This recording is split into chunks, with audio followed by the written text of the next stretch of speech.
Matahom nga kabuntagon mga kapaglaom, atong isgutan ni ining adlaw mao ang atong morning devotional naguluhan, pinasahi nga pagtagad alang sa mga maluyahon.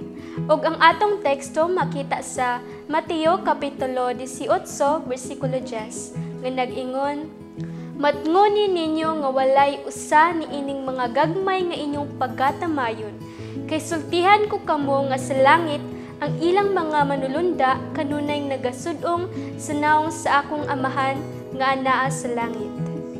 Ang tao iya sa Dios, ug ang mga manulunda nagtan-aw sa dako nga kasibot kun giunsa sa tao patagad ang iyang isig katawo.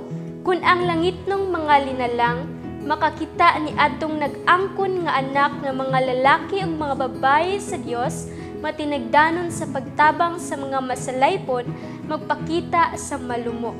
Maluluyong espiritu alang sa mahinulsulon ug nangatumba. Ang mga manulunda magpaduol kanila ug magpahinumdum kanila sa matag usa sa mga pulong nga makapahupay ug makapatuboy sa kalag. Ang balaang mga manulunda anaa sa dalan sa matag usa kanato. Dili nato tamayon ang labing jutay sa mga gagmay sa Dios. Gihatag ni Jesus ang iyang bililhong kinabuhi sa iyang personal nga pagtagad sa labing gagmay sa Dios, ug ang mga manulunda nga labaw kakusganon naglibot kanila nga adunay pagkahadlok sa Dios. Dayon sa atong pagbantay ug sa dili gayud pagtugot sa usa ka daotang panghunahuna nga magpuyo sa hunahuna bahin sa labing gagmay sa Dios. Ato pangitaon ang mga masalaypon uban sa paghangyo ug pagsulti sa makadasig nga mga pulong ngadto sa nangahulog ug sa kahadlok base pinaagi sa dili maalamon nga lihok ato silang mapabulag gikan sa maluluyong maluluwas. Ang tibuok langit masibot sa buluhaton sa pagluwas sa mga nawala.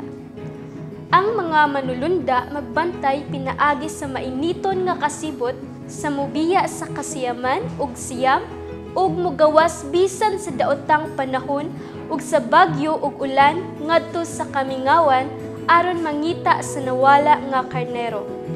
Adunay daghang nangawala sa atong palibot. Nagakawala ug sa makasusubo gipasagdan lang. Apan bililhon sila ngadto sa Dios. Ang pinalit sa dugo ni Kristo, pinaagi sa tanang bintaha nga nahatag kanato labaw sa uban bisan sa edukasyon ug pagkabantugan, kahalangdon sa kinaya, Kristohanong pagkabansay, relihiyoso nga kasinatian, utangan kita ni atong wala kaayo mapaburi. Ug tungod ni ini, ingon nga ania sa atong gahom, atong alagaran sila. Kung ligon kita, atong isahon ang mga kamot sa mga maluya. Ang mga manulunda sa himaya, nga sa kanunay nagatan-aw sa naong sa amahan sa langit, maghimo sa ilang pinasahi nga pagbantay. Ang mga manulunda kanunay nga anaa sa dapit, diin sila labing gikinahanglan. Uban ni atong adunay labing lisod nga pakigbisog sa kaugalingon ug kansang palibot labing dili maayo. Ug niini nga ministeryo mutabang ang mga sumusunod ni Kristo. Mag-ampo ta mga kapaglaom.